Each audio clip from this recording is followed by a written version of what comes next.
ہر قسم کی حمد و ثنا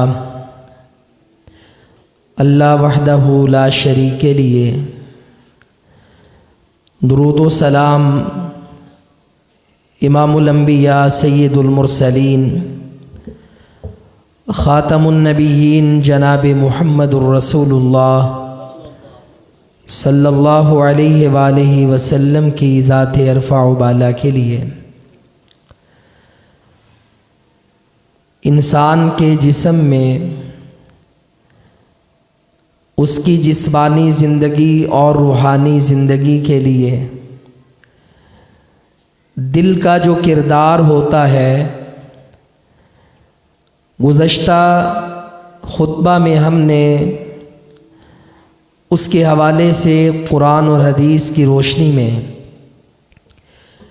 کچھ باتیں آپ کے سامنے رکھی تھیں کہ یہ دل ہماری جسمانی جان کے لیے بھی اور ہمارے ایمان روحانیت کے لیے بھی لائف لائن کی حیثیت رکھتا ہے۔ اگر اس کی اصلاح کر لی جائے،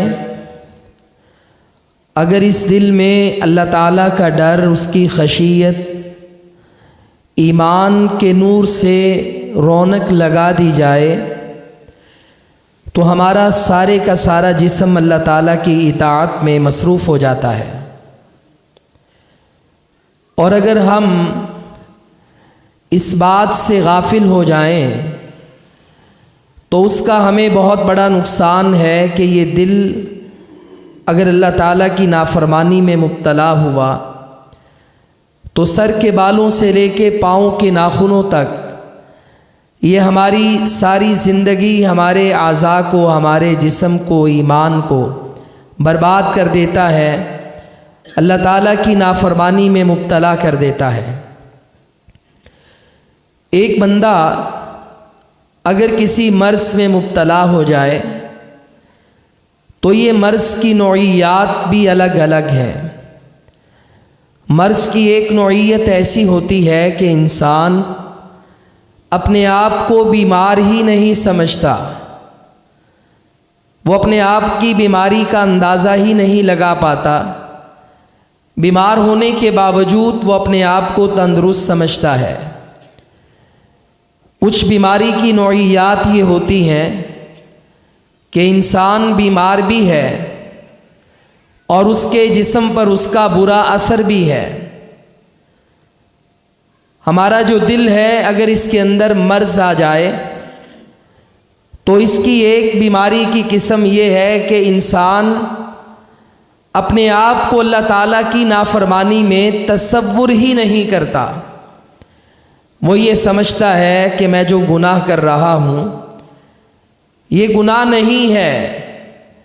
بڑے بڑے بادشاہ ایسے گزرے ہیں کہ جو لوگوں پہ ظلم ڈھاتے تھے، اپنے ایوانوں میں اپنے جہاں پہ دربار سجاتے تھے، غربا غلاموں کی گردنوں پہ چھریاں چلاتے تھے، لہو بہتا تھا، چیخیں نکلتی تھیں اور وہ اس کو میوزک کے طور پہ انجوائے کرتے تھے۔ صرف ان کی حص اس معاملے میں اس قدر بے حس ہو گئے کہ وہ اس گناہ کو گناہ ہی نہیں سمجھتے بلکہ وہ اس کو اپنی انٹرٹینمنٹ کا ایک ذریعہ سمجھتے ہیں اور وہ ظلم و ستم کر کے اپنے آپ کو راحت اور سکون مہیا کرتے ہیں۔ بعض لوگ ایسے ہیں کہ جن کے اندر دل میں بیماری بھی ہے، گناہ بھی ہے، مگر اس کا احساس باقی نہیں ہے، یا احساس ہے تو بہت کم ہے۔ اللہ تعالیٰ نے ہمارے دل کے اندر ایک ایسا سسٹم لگایا ہے جو ہمیں الارم کرتا ہے، جگاتا ہے، ہمیں تنبیہ کرتا ہے کہ آپ یہاں پہ غلط جا رہے ہیں اپنی اصلاح کرنے۔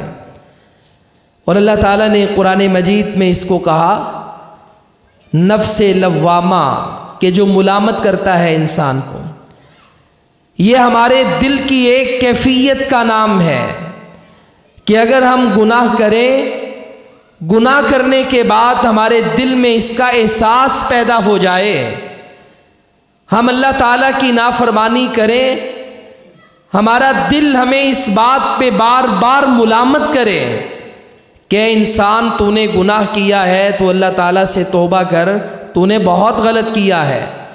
اور نبی کریم صلی اللہ علیہ وسلم نے اس کی تعریف بھی گناہ کی یہی ارشاد فرمائی، الاثم ما حاک فی صدرک، گناہ ہوتا ہی وہ ہے کہ جو تیرے سینے میں کھٹکتا ہے، وَكَرِهْتَ أَن تَطَّلِعَ عَلَيْهِ النَّاسِ، اور تو اس بات کو ناپسند کرتا ہے کہ یہ گناہ لوگوں کو پتہ چل جائے، تجھے یہ بات گوارا نہیں، تو چھپاتا ہے۔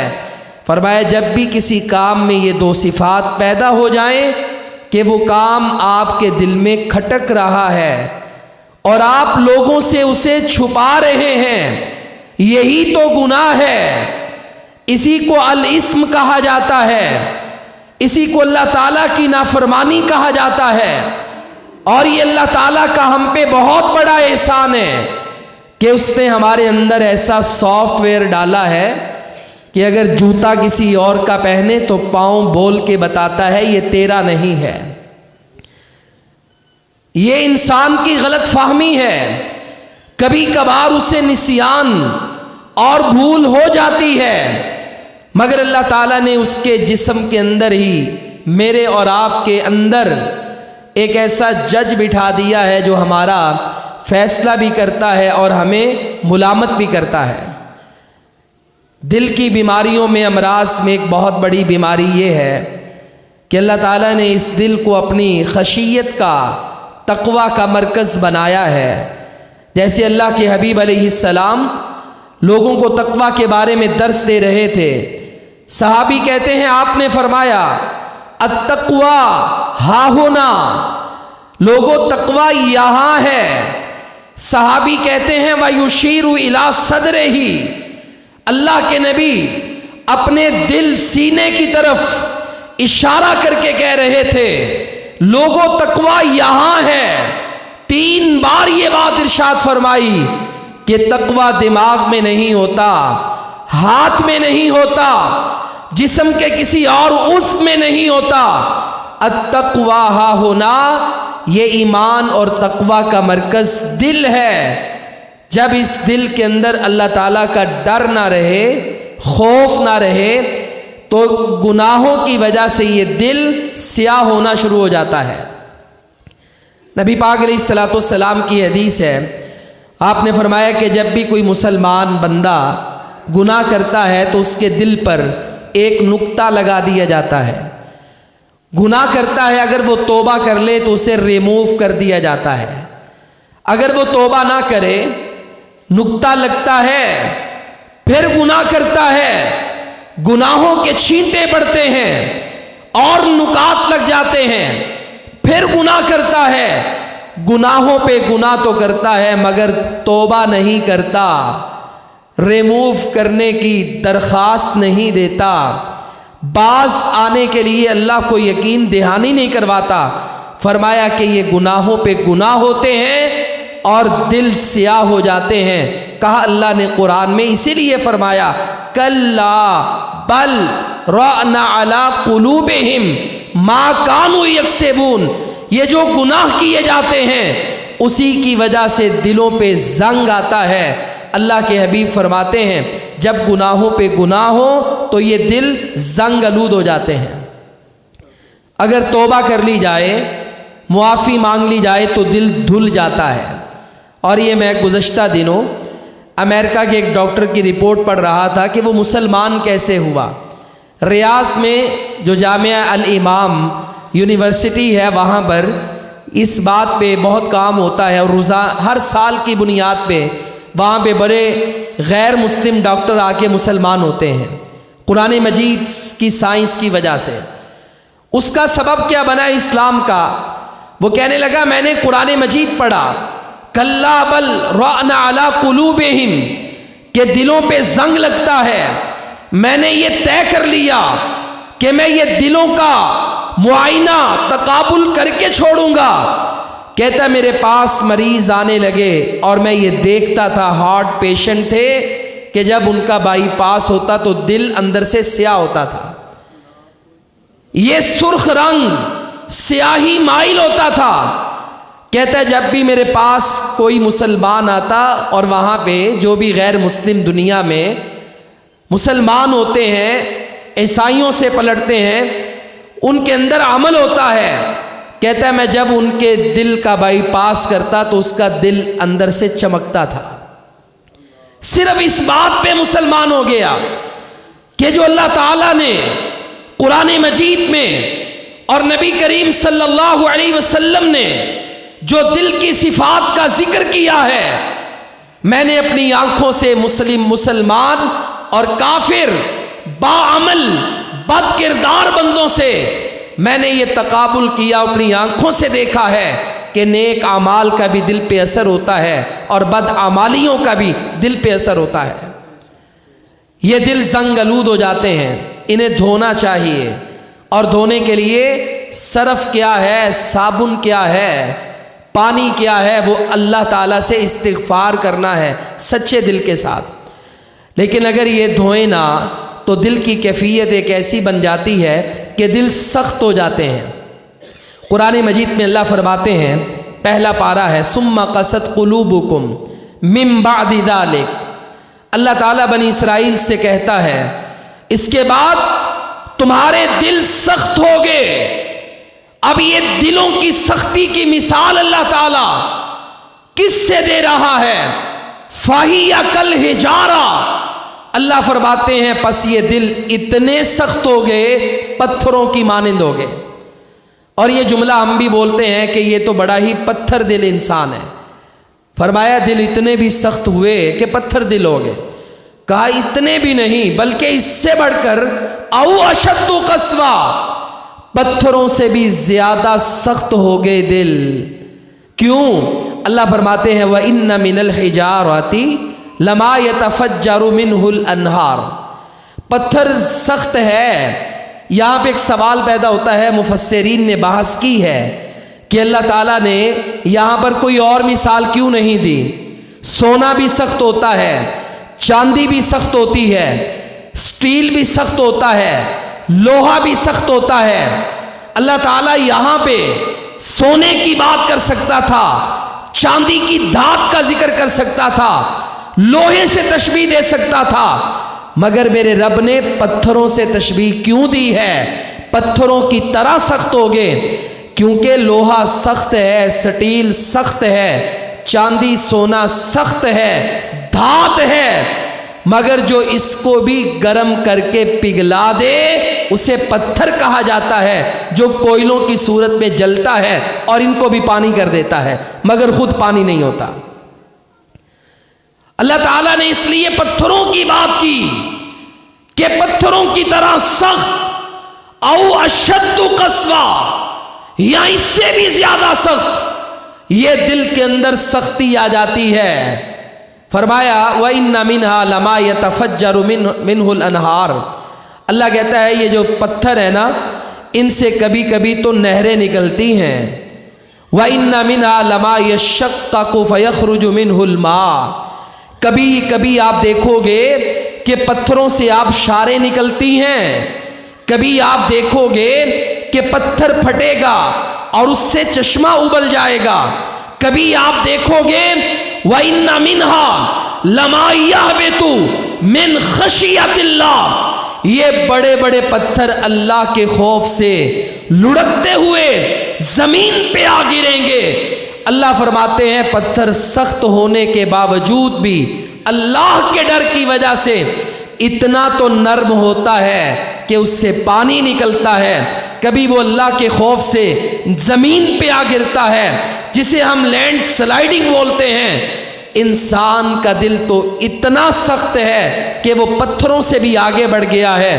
اس کی آنکھوں سے آنسو نہیں بہتے، وہ غریبوں کے ظلم دیکھتا ہے، وہ غزہ میں کٹی پھٹی لاشیں دیکھتا ہے، وہ بے یار و مددگار زخمیوں کو دیکھتا ہے.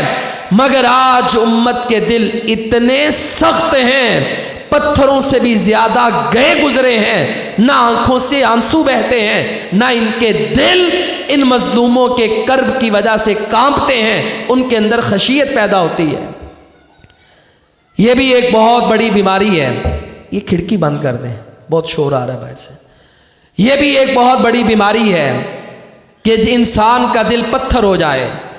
ایسا پتھر دل انسان ہو جائے کہ اس کے دل میں اللہ تعالیٰ کا خوف نہ آئے اور آنکھوں سے آنسو نہ بہیں.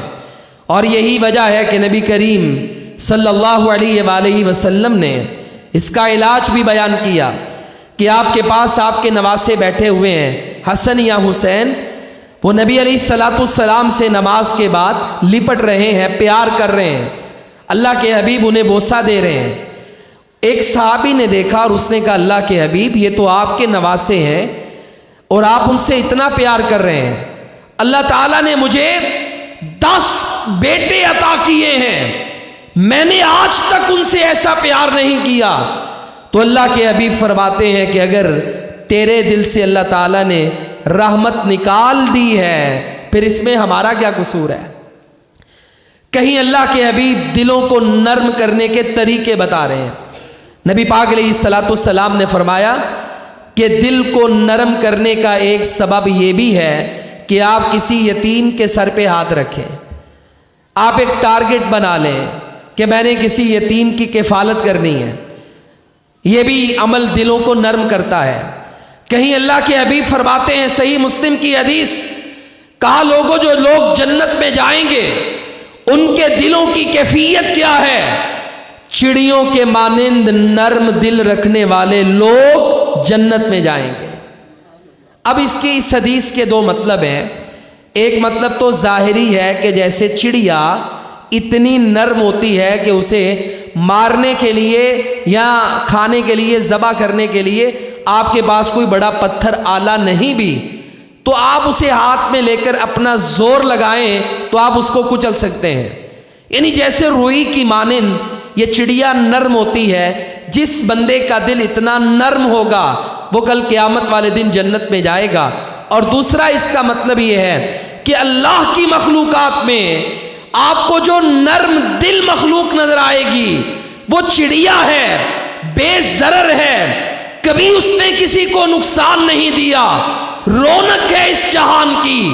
کہا جس طرح اس کا نرم دل ہوتا ہے ایسا نرم دل لے کر جو لوگ رب کے پاس جائیں گے وہی اللہ تعالیٰ کی جنتوں میں داخل ہوں گے. اور اللہ تعالیٰ نے قرآن مجید میں فرمایا، جو آیات میں نے پچھلے خطبہ میں پڑھی تھی، فرمایا الا من اتى اللہ بقلب سلیم، سوائے وہ بندہ کہ جس کے لیے رسوائی بھی نہیں، جس کا مال بھی کام آئے گا، جس کی اولاد بھی کام آئے گی، جو کل جنت میں جائے گا، وہ قلب سلیم والا، صحیح سالم دل لے کر اللہ کے پاس جانے والا. اور ایک مقام پہ اللہ تعالیٰ نے مثال پیش کی حضرت ابراہیم علیہ السلام کی. فرمایا وَإِنَّ مِن شِيعَتِهِ لَإِبْرَاهِيمَ، اللہ تعالیٰ کے جو بندے ہیں، ان کے جو گروہ ہیں، ان کے جو گروپس ہیں، فرمایا ان میں ایک بندہ حضرت ابراہیم علیہ السلام ہے، وہ بھی اللہ کے مقرب بندوں میں سے ہے. اِذْ جَاءَ رَبَّهُ بِقَلْبٍ سَلِيمٍ، قیامت والے دن وہ اپنے رب کے پاس آئے گا یا وہ آیا ہے اپنے رب کے پاس بقلب سلیم، صحیح سالم دل لے کر اپنے اللہ کے پاس آیا ہے. دل کی ایک بیماری یہ ہے کہ انسان کا دل سخت ہو جائے. بھائیو اگر دل کے اندر نرمی نہیں ہے، آنسو نہیں نکلتے، اور النبی کریم صلی اللہ علیہ وسلم نے اس کا کرائیٹیریا بھی بڑا شاندار بیان کیا ہے. فرمایا 7 بندوں کو اللہ تعالیٰ نے عرش کا سایہ دینا ہے کہ جس دن کسی چیز کا سایہ نہیں ہوگا. فرمایا ان میں ایک بندہ رجل ذکر اللہ خالیا ففاضت عیناہ، ایسا بندہ کہ جو تنہائی میں اپنے رب کو ایسے یاد کرے کہ اس کی آنکھوں سے آنسو جاری ہوں. اللہ تعالیٰ کو یہ بندہ اتنا پسند ہے، قیامت والے دن میرا رب اپنے اس بندے کو عرش کا سایہ عطا فرمائے گا. اللہ تعالیٰ ہمیں ان میں شامل فرما دے. ایک یہ ہے کہ ہم ظاہری روئیں، کوئی خطاب سن کے روئیں، کوئی درس سن کے روئیں، کوئی جلوت میں لوگوں میں رو پڑیں، لیکن رونے کا معیار کیا ہے کہ آپ تنہائی میں جائیں، پھر آپ اپنے رب کو یاد کریں تو آپ کی آنکھوں سے آنسو نکلیں۔ پیارے بھائیوں، کبھی یہ مشق کیا کریں۔ یہ اعزاز بہت بڑا ہے کہ عرش کا سایہ ملنا ہے۔ تنہائی میں بیٹھ کر اپنے گناہوں کو یاد کریں، پھر اللہ تعالیٰ کے غضب کو یاد کریں، پھر اللہ کی رحمت کو یاد کریں، پھر اس کے سامنے عاجزی سے منت و سماجت کریں، اپنے گناہوں کی معافی مانگیں، پھر آپ کی آنکھوں سے آنسو نکلیں، اور میرا رب مجھے اور آپ کو ایسے لوگوں کی لسٹ میں شامل کر دے کہ قیامت والے دن اللہ تعالیٰ نے جنہیں عرش کا سایہ دینا ہے، اللہ بھی ہمیں وہ اعزاز عطا فرما دے۔ لیکن یہ تب ہوگا کہ جب ہمارے دل نرم ہوں گے، دل ہمارے نرم ہوں گے۔ دلوں کی ایک بیماری اگر یہ سختی دور نہ کی جائے اور اس کے بارے میں فکر مند بھی نہ ہو، ہمیں یہ معلوم ہے کہ ہمارا دل سخت ہے، بڑی مدت ہو گئی ہماری آنکھوں سے کبھی آنسو ہی نہیں آئے، ہم کبھی اللہ کی یاد میں روئے نہیں، قرآن اور حدیث ہمارے دلوں پہ اثر کیا ہی نہیں، معلوم ہے ہمیں، اور ہم اس کے بارے میں فکر مند بھی نہیں۔ تو اس کے بعد جو بڑی بیماری دل کو لاحق ہوتی ہے وہ یہ ہے کہ دل بصیرت سے محروم ہو جاتا ہے اور ٹیڑھا ہو جاتا ہے۔ دنیا میں دو چیزیں ہیں، ایک ہوتی ہے بصارت اور ایک ہوتی ہے بصیرت۔ بصارت کیا ہے؟ آنکھوں سے دیکھنا۔ اگر اللہ تعالیٰ کسی کو آنکھوں کی بینائی سے محروم کر دے، اسے بصیرت عطا کر دے، تو وہ بندہ دنیا میں پھر بھی جی لیتا ہے۔ کتنے نابینا ایسے ہیں، آنکھیں نظر تو نہیں آتی، کچھ دکھائی نہیں دیتا، مگر دل اتنا زندہ ہے کہ ان کے ہاتھ میں ایسے اللہ تعالیٰ نے حساس پوائنٹس رکھ دیے ہیں، وہ 40 سال کے بعد بھی لوگوں کو ملتے ہیں تو چھو کر بتا دیتے ہیں تو کون ہے۔ وہ 50 سال کے بعد کسی کی آواز سنتے ہیں، سن کے بتا دیتے ہیں تو کون ہے۔ وہ نوٹ ہاتھ میں لگا کر بتا دیتے ہیں۔ یہ تو آنکھوں کی بینائی کا مسئلہ ہے، لیکن مسئلہ تو اس کا ہے کہ جس کی آنکھیں بھی ہیں وہ دیکھتا ہے، مگر اللہ نے اس کے دل کی آنکھوں کو بند کر دیا ہے، اسے حق اور باطل میں فرق دکھائی نہیں دیتا۔ قرآن مجید میں اللہ تعالیٰ نے منافقوں کے بارے میں، کافروں کے بارے میں کئی ایک مقام پر اس کا ذکر فرمایا، اور پہلا پارہ ہے، آغاز ہے، 3 گروہوں کا تذکرہ ہے۔ اللہ تعالیٰ ان کے بارے میں کہتا ہے، ختم اللہ علی قلوبہم وعلی سمعہم وعلی ابصارہم غشاوہ، دلوں پہ مہر ہے، کانوں پہ مہر ہے، آنکھوں کے آگے پردے ہیں، انہیں دیکھنے کے باوجود دکھائی نہیں دیتا، سننے کے باوجود سنائی نہیں دیتا، دل تو اندر ہے مگر دل کی آنکھیں بند ہیں۔ قرآن اور حدیث نصیحتیں ان بندوں پر اثر انداز نہیں ہوتی، حق اور باطل میں فرق مٹ گیا ہے۔ اتنے گناہ کیے ہیں، اتنے گناہ کیے ہیں کہ بے حیائی اور فحاشی میں ایسے لت پت ہو گئے ہیں کہ اب اپنی ہی ماں، بہن، بیٹی، خالہ، پھوپھی، ایسے رشتوں کو انہی نگاہوں سے دیکھتے ہیں۔ یہ بیمار دل ہے، مردہ دل ہے، ٹیڑھا ہو گیا تو بڑا نقصان ہوگا۔ اور قرآن مجید میں اللہ تعالیٰ نے اسی لیے ایمان والوں کی یہ دعا بیان کی، وہ اللہ تعالیٰ سے کہتے ہیں، ربنا لا تزغ قلوبنا بعد اذ ہدیتنا، اللہ تو ہمیں ہدایت دینے کے بعد اے ہمارے رب ہمارے دلوں کو ٹیڑھا نہ کرنا، ہم تجھ سے دعا کرتے ہیں، التجا کرتے ہیں۔ یہ ایمان والوں کی اپنے رب سے دعا ہے، اللہ ہدایت دینے کے بعد ہمارے دل کو ایمان اور اسلام کے راستے پہ لانے کے بعد ٹیڑھا نہ کرنا۔ وَهَبْ لَنَا مِن لَّدُنْكَ رَحْمَةً إِنَّكَ أَنتَ الْوَهَّابُ، اللہ اپنی طرف سے رحمتیں عطا کر دے۔ کیوں یہ ربنا ربنا کیوں کر رہے ہیں؟ إِنَّكَ أَنتَ الْوَهَّابُ، اللہ دینے والا ہی تو ہے، اگر تو نہیں تو کس کے در سے جا کر سوال کرے؟ تجھ ہی سے تو مانگنا ہے جو مانگنا ہے۔ إِنَّكَ أَنتَ الْوَهَّابُ، اللہ تو ہی دینے والا ہے، سب کچھ تو ہی عطا کرنے والا ہے۔ سو اللہ تعالیٰ سے یہ دعا کریں، اللہ ہمارے دل کو بدل دے اور اسے ثابت قدمی عطا کر دے۔ اللہ کے رسول یہ بھی دعا کرتے یا مقلب القلوب ثبت قلبی علی دینک، اور صحیح مسلم کے جو الفاظ ہیں وہ ہیں اللہم مصرف القلوب ثبت قلبی علی طاعتک، اللہ دلوں کو پھیرنے والے، دلوں کو موڑنے والے، میرے دل کو اپنی اطاعت پر، میرے دل کو اپنے دین پر ثابت قدمی عطا فرما۔ صحابہ کرام نے یہ سوال کیا اللہ کے رسول سے کہ آپ اللہ تعالیٰ سے یہ دل کے بارے میں جو دعا کرتے ہیں یہ کیوں کرتے ہیں؟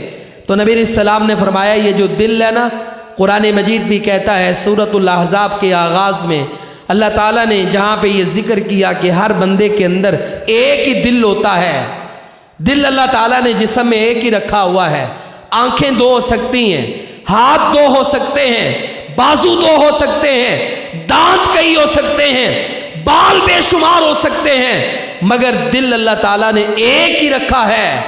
کہا یہ جو دل ہے یہ اللہ کی انگلیوں کے درمیان ہے، میرا رب جب چاہے کسی کا دل پھیر دے ہدایت کی طرف یا گمراہی کی طرف۔ اب یہ بندے پہ ڈیپینڈ کرتا ہے کہ وہ اپنے رب سے سوال کیا کرتا ہے، اس نے اپنی منزل ٹارگٹ کیا متعین کیا ہے۔ دل کی ایک بیماری ہے کہ جب دل ٹیڑھا ہو جائے، اس میں گناہ ہی گناہ ہو، خیالات ہی ایسے ویسے ہوں، تو پھر دنیا کی محبت دل میں پیدا ہو جاتی ہے۔ یہ دنیا کی محبت یہ دل کی بیماری ہے۔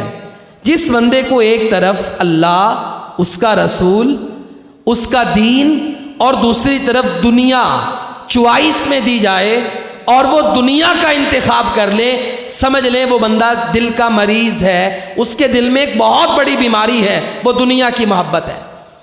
اللہ تعالیٰ نے قرآن مجید میں ہمارے لیے اس کی بھی ایک حد متعین کر دی۔ قل ان کان آباؤکم وابناؤکم واخوانکم وعشیرتکم، اے نبی اعلان کر دیں تمہارے باپ، تمہارے بھائی، تمہارا خاندان، بیٹے، تمہارے مال، وہ تجارت کے اموال کہ جن کے نقصان کو تم کبھی برداشت نہیں کر سکتے، تصور نہیں کر سکتے، احب الیکم من اللہ ورسولہ وجہاد فی سبیلہ، کیا یہ ساری چیزیں دنیا کی تمہیں اللہ اور اس کے رسول اور اس کے راستے میں جہاد کرنے سے زیادہ عزیز ہیں؟ فتربصوا حتی یاتی اللہ بامرہ۔ مسلمانوں جب یہ کیفیت پیدا ہو جائے کہ مسلمانوں میں ان کی محبتوں کے معیار دنیا رہ جائے، اللہ اور اس کا رسول اور اس کے راستے میں جہاد کسی زندگی کے کھاتے میں نہ رہے، کسی حصے میں نہ رہے، اللہ کہتا ہے پھر انتظار کرو، اللہ تعالیٰ اپنا عذاب لے کر آیا ہی آیا ہے، پھر رب کے عذاب کا انتظار کرو۔ ایک مقام پہ اللہ تعالیٰ نے یہاں پہ بیان کیا سورہ آل عمران میں، فرمایا زُيِّنَ لِلنَّاسِ حُبُّ الشَّهَوَاتِ۔ اللہ فرماتے ہیں کہ ہم نے لوگوں کے لیے، اللہ کہتا ہے یہ جو فطرت میں محبت ہے نا، اس کا انکار نہیں ہے کہ تم ماں باپ سے، بہن بھائیوں سے، دنیا کے مال سے، اپنی گاڑی سے، اپنی سواری سے، اپنے گھر سے محبت کرنا چھوڑ دو، دل لگی نہ کرو، یہ نہیں ہو سکتا۔ لیکن اللہ تعالیٰ نے اس کی ایک لمٹ متعین کی ہے، فرمایا حب الشہوات من النساء والبنین والقناطیر المقنطرۃ من الذہب والفضہ، فرمایا کہ یہ جو دنیا کی محبت ہے، بیٹے ہیں، خواتین ہیں، بیویاں ہیں، سونا چاندی ہے، یہ گھوڑے ہیں، نشان زدہ سواریاں ہیں، ساری باتیں اللہ نے بیان کی، کہا لوگوں کے دل میں اس کی محبت ہے، یہ دل مزین کر دیا گیا ہے، لیکن ساتھ ہی اللہ فرماتا ہے ذالک متاع الحیات الدنیا واللہ عندہ حسن المآب۔ بس ایک بات ذہن میں رکھنا، یہ دنیا میں جو کچھ ہے یہ بس دنیا کا سامان ہے، اللہ کے پاس اس سے کہیں اچھا موجود ہے، کہیں اس کو پاتے پاتے اسے نظر انداز نہ کر دینا۔ قرآن مجید میں اللہ تعالیٰ نے ایک اور مقام پہ فرمایا فَأَمَّا مَنْ طَغَىٰ وَآثَرَ الْحَيَاةَ الدُّنْيَا فَإِنَّ الْجَحِيمَ هِيَ الْمَأْوَىٰ، کہا یہ وہ بندہ ہے جو حد سے بڑھ گیا ہے، وَآثَرَ الْحَيَاةَ الدُّنْيَا، اس کی پریورٹیز میں، ترجیحات میں صرف دنیا کی زندگی ہے، فرمایا پھر جہنم ٹھکانہ ہوگی۔ یعنی یہ انتہا پسندی ہے کہ دنیا کی محبت اس قدر دل میں ہے کہ ہم اللہ، رسول اللہ اور اسلام کو، جہاد کو نظر انداز کرتے ہیں۔ نبی کریم صلی اللہ علیہ وسلم نے فرمایا کہ ان قریب میری امت پر ایسا وقت بھی آئے گا کہ اس کے اوپر دوسری امتیں ٹوٹ پڑیں گی کہ جیسے بھوکے دسترخوان پہ ٹوٹ پڑتے ہیں۔ صحابہ نے کہا اللہ کے حبیب امن قلتن، کیا اس وقت ہماری تعداد کم ہوگی، قلیل ہوں گے، تھوڑے سے ہوں گے؟ فرمایا نہیں، تمہاری اس وقت تعداد بہت زیادہ ہوگی۔ اب یہ صحابہ کرام کی بھی حیرانگی تھی، کہاں آج ہم 313 ہیں، 1000 کا مقابلہ کرتے ہیں، 1000 ہیں 3000 کا احد میں مقابلہ کرتے ہیں، 1400 ہیں 10,000 کا احزاب میں مقابلہ کرتے ہیں، تو یہ بھلا ہمارے ساتھ ایسا بھی وقت آئے گا، کیا اس وقت ہم 313 بھی نہیں ہوں گے، 3000 بھی نہیں ہوں گے، 1400 بھی نہیں ہوں گے؟ اللہ کے حبیب فرماتے ہیں تعداد تو تمہاری بہت ہوگی، جیسے سیلاب بہتا ہے ایسے میری امت کی تعداد ہوگی، لیکن مسئلہ یہ ہوگا کہ تمہارے دلوں کو ایک روگ لگ جائے گا، ایک بیماری لگ جائے گی، وہ بیماری الوہن ہے، وہن کی بیماری ہے۔ جب تم اس میں مبتلا ہو جاؤ گے، ساری امتیں تم پہ ٹوٹ پڑیں گی، تمہارا خون بہائیں گی۔ صحابہ نے کہا اللہ کے حبیب وہن کیا ہے؟ مل وہن، وہن کی بیماری کیا ہے؟ پتہ یہ چلتا ہے کہ عربی آنے کے باوجود بھی بعض اسلام کے اصطلاحات یا کچھ لفظ ایسے ہوتے ہیں کہ جن کی تشنگی باقی رہتی ہے۔ صحابہ نے کہا مل وہن، اللہ کے حبیب یہ بیماری کیا ہے، اس کے بارے میں بتا دیں۔ فرمایا حب الدنیا و کراہیت الموت، یہ دنیا کی محبت اور موت کی نفرت۔ جب مسلمان دنیا سے اتنا پیار کریں گے کہ مرنے کا دل بھی نہیں چاہے گا، جہاد پہ نہیں جائیں گے، موت سے بھاگیں گے، پھر اللہ تعالیٰ میری امت کا یہ حال کرے گا۔ پیارے بھائیوں، مسئلے پاکستان کے ہوں یا آج مسائل کشمیر سے لے کر غزہ تک کے مسلمانوں کے ہوں، بتائیے آج ہماری تباہی اور بربادی کا سبب کیا ہے؟ آج غزہ کے 4 دن کے ہم نے جلوس کر کے پوسٹیں لگا کر ہم سارے آرام سے بیٹھ گئے، لیکن آپ جانتے ہیں کہ G20 کا اجلاس انڈیا میں ہوتا ہے، یہودیوں کی روحانی اولاد ہنود ہندوؤں کے ہاں ہوتا ہے، اور اس کے بعد وہ یورپ تک ایک اکنامک کوریڈور کا اعلان کرتے ہیں، وہ عرب سے ہوتا ہوا، غزہ سے گزرتا ہوا، اسرائیل کی راہداری پہ چلتا ہوا یورپ میں داخل ہوتا ہے۔ سوال یہ پیدا ہوا کہ یہ غزہ کا کیا بنے گا؟ یہاں پہ تو مجاہد رہتے ہیں، جہاد ہوتا ہے، تو کہا گیا فیصلہ یہ ہوا کہ بس غزہ کو اب مٹا دیا جائے گا، آپ کے لیے برابر کر دیا جائے گا۔ تو فلسطین کے ساتھ یہ پٹی ہے، آپ یقین کریں کہ 4 مہینے ہو گئے ہیں، آج کے دن تک بھی بمباری کی جاتی ہے۔ ظلم کی انتہا یہ ہے، شاید تاریخ میں آج یہودیوں کے اس بدترین مظالم سے پہلے چشم فلک نے کوئی ایسا منظر نہیں دیکھا ہوگا۔ اوپر سے بم برساتے ہیں، فلیٹ کے فلیٹ، 1-1 2-2 محلے روزانہ کی بنیاد پہ بمباری سے ٹارگٹ کرتے ہیں۔ جو لوگ زندہ بچ جاتے ہیں وہ زخمی پڑے ہیں، خیموں میں جھلسے ہوئے ہیں آگ اور بارود کی وجہ سے، اور جو بچ گئے ہیں رہنے کے لیے گھر نہیں ہے، انہی سڑکوں پہ خیمے لگا کر بیٹھے ہیں۔ شدید برف باری ہو رہی ہے، اوپر لینے کے لیے لحاف نہیں ہے، بارش ہوتی ہے تو گارے میں سوتے ہیں، کئی دن کھانے کے لیے کھانا نہیں ہے۔ اس سے بھی بڑے ظلم کی انتہا یہ ہے کہ کل کے دن 100 کے قریب یہ غزہ کہ فلسطینی مسلمان کہیں کیمپ میں بھوکے بیٹھے ہوئے تھے، اوپر سے ہیلی کاپٹر سے کھانا گرایا گیا، یہ باہر کھانے کو لپک رہے ہیں، دوڑ رہے ہیں، اور آگے سے اسرائیلی بمباری گولیاں برسا رہے ہیں، 100 کے قریب موقع پہ شہید کر دیے ہیں۔ لیکن آج امت کا دل ہے تڑپتا ہی نہیں ہے، اتنا خون بہہ رہا ہے فاسٹ فورس بمبوں کی بمباری سے، وہاں پہ آکسیجن اور ان چیزوں کی کمی ہے، لیکن نہ مصر کے سر پہ جوں تک رینگتی ہے، نہ شام اور اس سے پیچھے ترکی، اور یہاں مصر سے پیچھے سعودی عرب، اور یہ یہاں پہ پاکستان، ان کے دل مردہ ہیں۔ انہوں نے غزہ کے بارے میں کیا بات کرنی ہے؟ یہ تو کئی سالوں سے کشمیر کے مسائل کو گھٹائی میں ڈال چکے ہیں اور اسرائیل سے ہاتھ ملانے کی باتیں کر رہے ہیں۔ اللہ کی قسم اٹھا کر کہتا ہوں، یہ آج ہماری افواج ہو، حکمران ہو، سیاستدان ہو، اسٹیبلشمنٹ ہو یا عوام ہو، ہم سارے کے سارے اس دنیا کی محبت میں مبتلا ہیں۔ ہمارے دلوں میں یہ وہن کی بیماری ہے، مرنا نہیں چاہتے، شہادت سے بھاگتے ہیں، دنیا کی محبت میں آج ہم یہ ساری ذلت اور رسوائی میں مبتلا ہیں۔ کہ آج غزہ کے مسلمانوں کی باری ہے، کل ہماری نہیں ہوگی۔ آج ان کے اوپر یہ مسائل ہیں، ہمارے نہیں ہوں گے۔ جنگ تو ہمارے اوپر بھی مسلط ہے۔ ایسے بدبخت قسم کے لوگ ہم پر مسلط ہو گئے ہیں کہ جن لوگوں نے عوام کا گیس کے بل نے، بجلی کے بل نے جینا حرام کر دیا ہوا ہے۔ تو یہ آج اللہ کا عذاب ہے۔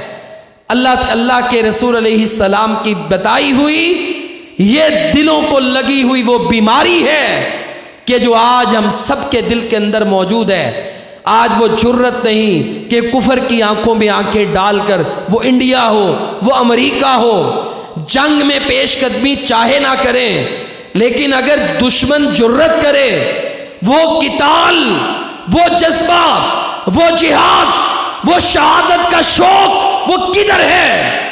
قرآن مجید کہتا ہے وَمَا لَكُمْ لَا تُقَاتِلُونَ فِي سَبِيلِ اللَّهِ۔ واللہ یہ قرآن مجید نے ایسی بے بسی کی تصویر قرآن میں بیان کی۔ اللہ کہتا ہے تمہیں کیا ہو گیا ہے؟ تم قتال کیوں نہیں کرتے؟ جہاد کیوں نہیں کرتے؟ وَمَا لَكُمْ، تمہیں کیا موت پڑ گئی ہے؟ تمہیں تکلیف کیا ہے؟ کیوں نہیں لڑتے؟ کیوں امت ایک پلیٹ فارم پہ جمع نہیں ہوتی؟ کیوں دشمن کی آنکھوں میں آنکھیں ڈال کر بات کیوں نہیں کرتے؟ جبکہ منظر یہ ہے والمستضعفین من الرجال والنساء والولدان، اللہ کہتا ہے کمزور ہیں، نہتے ہیں، کچھ ان کے ہاتھ میں نہیں ہے، دشمن کے گھیرے میں ہیں، بوڑھے بھی ہیں، بچے بھی ہیں، عورتیں بھی ہیں۔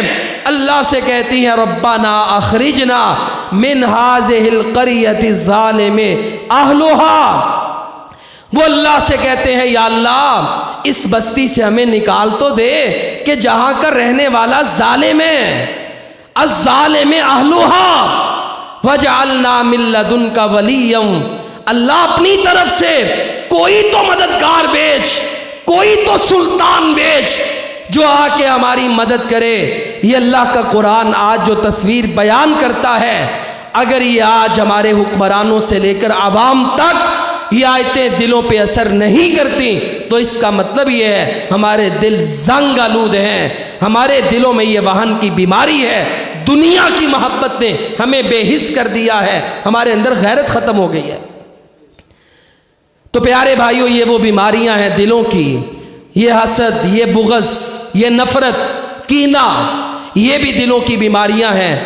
رمضان المبارک کی آمد ہے، چند ایام 10-12 دن باقی ہیں، تو اگر ہم کچھ کرنا چاہتے ہیں، کچھ پانا چاہتے ہیں، اللہ کی رحمتوں کو سمیٹنا چاہتے ہیں، تو اس کے لیے لازم ہے کہ ہم اپنے دلوں کو پاک اور صاف کر لیں۔ یہ دل ہماری ظاہری جسمانی زندگی ہو یا ہماری باطنی روحانی زندگی ہو، دونوں کے لیے لائف لائن ہے۔ اگر یہ نہیں تو زندگی نہیں، اگر دل میں ایمان نہیں تو روحانیت نہیں ہے۔ یہ دل ہے، اگر اس کے اندر تقوی پیدا ہو جائے، خشیت پیدا ہو جائے، ایمان پیدا ہو جائے تو یہ بیماریوں سے پاک اور صاف ہو جاتا ہے، بندے میں جرت اور غیرت پیدا کرتا ہے۔ اللہ تعالیٰ مجھے اور آپ کو اپنے اس دل کی اصلاح کرنے کی توفیق عطا فرمائے۔